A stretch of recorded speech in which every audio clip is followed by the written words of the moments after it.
Des plans, des primes, des chèques, des gels, et tout cela ne suffit pas à certaines professions. Oui, hier, Jean Castex a annoncé un nouveau plan d'aide face à la hausse des prix de l'énergie, conséquence directe du conflit en Ukraine. Un énième soutien économique de près de 7 milliards d'euros, avec notamment 35 centimes par litre de remise dès aujourd'hui pour les pêcheurs. Ils font partie des professionnels qui bloquent toujours ce matin des dépôts pétroliers, notamment celui de Lorient où vous vous trouvez pour RMC Joulousseau.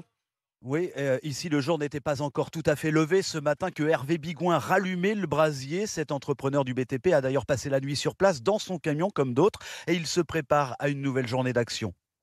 Le symbole, c'est le feu, de toute façon, hein, c'est que la flamme n'est pas éteinte. On est là, on n'est pas là pour s'amuser, on est là pour sauver nos boîtes, avant tout. Qu'est-ce qu'il faudrait? C'est un geste, hein, de toute façon. C'est le retrait de la TICP, un prix de gasoil à 1,30, 1,30, 1,35, et puis le GNR, le ramener à moins d'1 euro hors taxe.